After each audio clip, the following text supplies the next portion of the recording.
What's up? How are you, Taylor? I'm doing all right. How are you doing? I'm doing great. We're sitting here killing time waiting for you to come in. And one of the folks listening had a question. They're like, ask Tay this. I'm like, I've never met Taylor before. I don't think I can call her Tay just yet. We're not on that level. Maybe when we're No, done with this. no one calls me Tay except for my sister from when she was younger because she couldn't say the L's yet.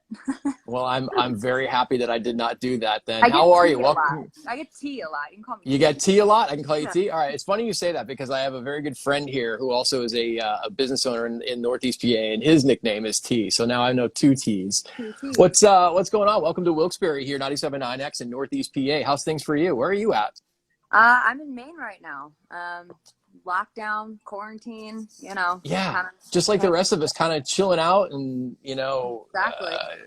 trying to figure what we're going to do to occupy ourselves for however long it is we're locked down and stuff. We were supposed to do this chat yesterday, but obviously the music industry had a big deal yesterday, pressing pause to acknowledge some of the craziness going on in our country right now, right? I don't even know what to say. It's so insane. It's so crazy. I mean, this country has a disease and it needs a cure, and it needs a cure fast. I mean, the fact that this is still going on and to such extremes it's heartbreaking. And I mean, I don't have the answer. I'm just trying to listen and learn and educate myself, and and then that leads to action. So I don't know. All I'm trying to do is I speak through music. I'm a terrible public speaker, even about music. So I've kind of trained myself in writing songs is how I express myself. So I try to keep it limited to music as far as speaking on issues like this go. But it's devastating what's going on right now. So you have a new song out. We're playing it, Death by Rock and Roll. You have a new album coming, and there are some pretty big names on this album. I was surprised, to see some of them, and one of which you had been on tour with, Soundgarden. So Kim and Matt from Soundgarden are on the album. Tom Morello from Rage is on the album. How cool is that? How did that all come about? It's first of all, it's wicked cool. I mean, yeah, it is. I mean, they're all friends. That's kind of how it came about. Yeah. I mean, we had the Only Love Can Save Me Now came about, and I had this song, and I called up Matt and Kim, and I was like, guys, the song is begging for you guys on this. It's begging for you to play on this. Are you in? They said yes. We flew to Seattle. We recorded at London Bridge Studios, which is great. It was, it's where the Pearl Jam's 10 was recorded, and Soundgarden's Louder Than Love. And so just to be in such an iconic space with such iconic musicians making something new was so, so incredible.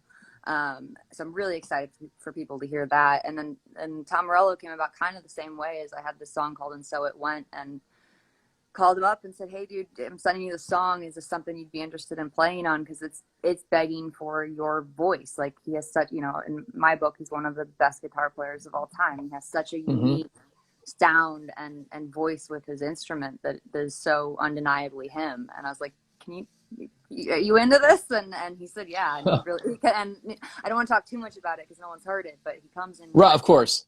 And I'll just tell you, none of them disappoint. It's pretty incredible.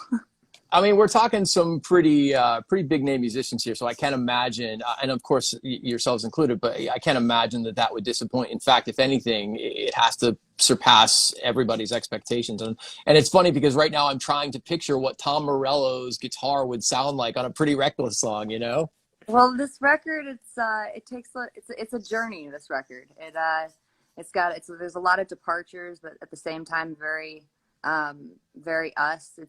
I don't know. In a lot of ways, this record feels like our first record, in the sense that we really put everything we had into it, from emotionally, physically, mentally, the whole shebang. And so I'm really excited for people to hear it because in my opinion, it's our best record we've ever made. It's funny, when I heard Death by Rock and Roll for the first time, it was in my office, and my friend Tyson played it for me, and I'm like, who's actually on the call right now. And I'm like, wow, that's really good. It's a big stadium rocker in my view. I mean, it's one of those songs that gets people chanting, right? Well, I don't know because we can't tour right now. Well, right, because you can't tour. You haven't toured yet behind it, so hopefully soon we'll figure that out. But that's what it feels like to me. That was kind of the intention. It was, Death by Rock and Roll is it's our battle cry for rock and roll of live life your own way, go out your own way, freedom. Don't let anyone tell you differently, and really kind of just honing in on that and creating an anthem of rock and roll. Of, you know, if I'm gonna go out, I want to go out on my terms, and to me, that's rock and roll. Are you still writing songs while you're at home and kind of locked down right now? Because I mean, we don't really have a whole lot else we can do. Yes, I mean, I'm always writing, so yes and no. I'm actually kind of trying to withhold from writing, because if I go down that tunnel, that's such a brain switch, then it's a, you know, right now I'm kind of in promotion mode and Okay. trying to figure out how to do all this via Skype and Instagram Live and everything, and trying to figure out the new kind of the new paradigm we're in right now. But yeah, I mean, I've been playing a ton of guitar. That's what I've been doing. Yeah, that's awesome. Do you have a hard time pressing pause on buying guitars? Do you ever just, you know, like surf the net one night and you're like, wow, that guitar is pretty badass, I have to have it. Click buy, and then you're like, man, why did I do that? Or have you gotten rid of guitars that you wish you didn't? I'm pretty good with not buying immediately. I'm pretty good at trying to, like, okay, I'm gonna save it. I'm gonna look at it for a week every day. Right. If I still think I need it by the end of the week, then that's something I'll think about. Okay. I'm pretty good at not impulse buying, especially online. If I'm in an actual store, impulse buying, that's a little harder. Yeah. to say no to. If you're, you know, given city. You know, when you actually pick it up and feel it, then you fall in love. It's, you know, it's a little different than the digital picture. Yeah. Have you ever had a song that you've written, Taylor, that when you present it to your bandmates or maybe other musicians like the guys in Soundgarden or Tom Morello, and you're thinking about that and you're going, man, maybe this song is a little too personal for me as far as like lyrics, content, that kind of thing, that you're not sure about sharing it? Does that ever happen? Yes and no. There's definitely moments, there's definitely times and moments on this record where if I take a second to actually think about it, it's where that's so, you know, I'm so vulnerable or I'm so exposed, that it can be a little scary to share. But but I'm my harshest critic, so I really kind of put everything through the ringer in my own head before I share. So by the time I'm at a place where I feel confident to share it at all, I've kind of already done it. I've you know, dissed on it as much as humanly possible. So I put it through the test. So by the time it gets to that point, I'm confident. Do you have any indication about when the new album's going to be out? I mean, it's kind of crazy right now with the pandemic. So it is certainly crazy. We don't have an exact release date, but the record is finished. I can tell you that. There's going to be In Death by Rock and Roll. It's just the first single. It's just the first taste. There's going to be lots more songs coming. So we're not disappearing again. Pretty Reckless are back. Hey, I just saw a quick question I thought here was interesting from Aileen. She asked if you would ever consider doing a hair and makeup tutorial, which, I mean, for me, that's not going to help me at all, but, you know, that's kind of interesting. I don't know. I mean, I'm not good at like FaceTime or selfies. I haven't figured it out. I know that sounds stupid, but it's true. No, it doesn't. It really doesn't. 'Cause I'll be honest with you. I am, as you can tell by the horrible orange light, because I'm doing this from my dining room table right now, I haven't figured that stuff out either yet. I mean, you look great, you know. Well, thank you. I've got like as much light, like put all the lamps in front of me to try to blast it out. But I can't. So the kind of I've seen some tutorials, but trying to do makeup in your camera phone and stuff, I don't think I'd be very good at it. I don't think I'd give you many good tips.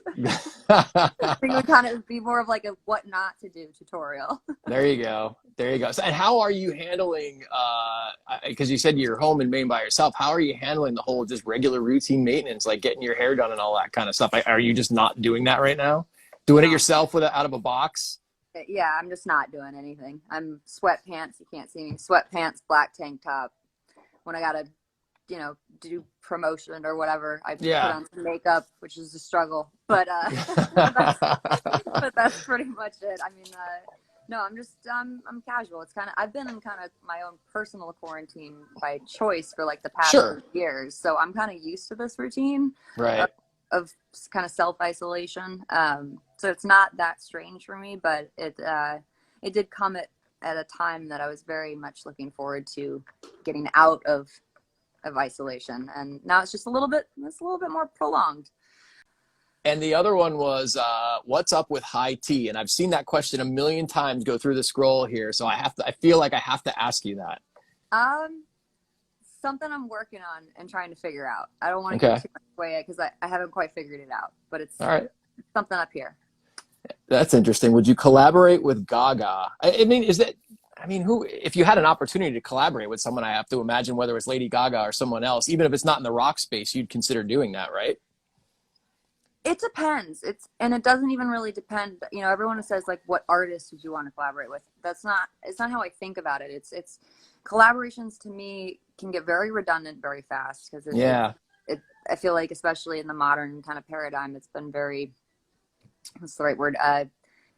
Used as like a marketing tool or something. Sure. A little played out, to be fair, right? Played out. And to me, collaborations have to come about really organically. Like when I look at, anytime we've worked with any other artist, I go, is this going to better the song? Is this asking for, does this need this other person to make this better? And if the answer is yes, then that's something you pursue. So it really depends on the situation. It depends on the song. It depends on the, you know, how it came about. And they can't be forced. They have to be organic. Otherwise, to me, there's kind of, it's not my thing. Sure.